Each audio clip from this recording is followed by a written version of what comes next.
This month, the White House announced a series of regional forums on economic opportunities for women. One stop on the road is Chicago, and the Obama administration is encouraging discussion on STEM. In 2012, Indiana's boys outperformed girls on advanced placement exams in science, technology, engineering, and mathematics. The latest U.S. Census shows Lake County is home to the state's second largest number of girls ages 10 to 19. I recently spoke with some local organizations who are trying to make sure both boys and girls see a future in STEM. They are curious and questioning, I'm really not sure what I want to do. posing a potential answer and observing the electrifying outcome. A miniature model of electric voltage is all part of a partnership between NIPSCO and the Girl Scouts of Greater Chicago and Northwest Indiana, which hopes to spark an interest chemical, mechanical, in high-growth job fields. And we said, what is it that we need to do in order to get girls interested in science, technology, engineering, and math?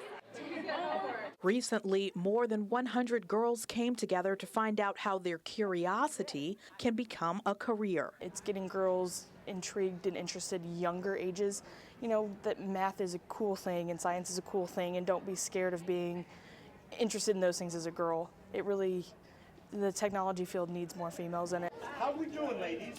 The U.S. Bureau of Labor Statistics estimates that in 2018, over 120,000 STEM jobs will exist for Hoosiers. Educators at Purdue University North Central say exposing both boys and girls to STEM can help fill those jobs. We're largely coming out of an era where the United States has dominated in most STEM disciplines, and one of the things we're finding now is we're falling a bit short in those areas. As a matter of fact, the idea of an invisible profession where young women don't really understand what an engineer does on a daily basis, and I think if they'd had that understanding, that you could excite them and open avenues. Well, an engineer is a person who uses their mind to be very creative.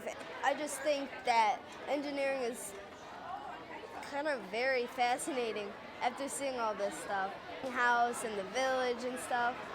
I mean, I think more girls should get introduced with it. I think this is a very good idea, you know, so then there are more engineers. Megan Pierce is in 5th grade at Boone Grove Elementary.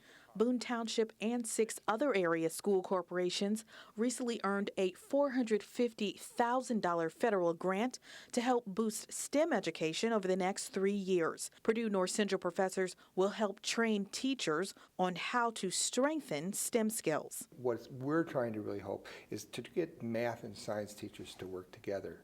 So many times at the middle school level, they're isolated. I teach math and I teach science, and they don't talk to each other. So one of our goals is to get them to work together to get some common lessons or similar type lessons so they can build off of each other.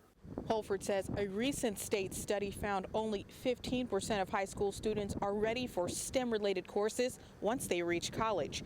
He says he hopes grants like this help curb that.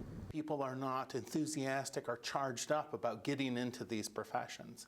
I think within our own region, we recognize that this is problematic.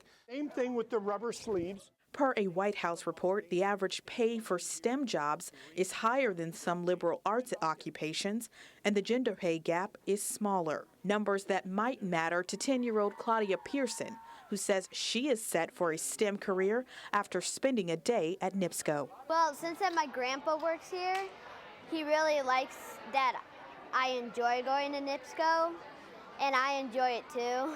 He's an electric dispatcher, and what I would like to be is a linesman.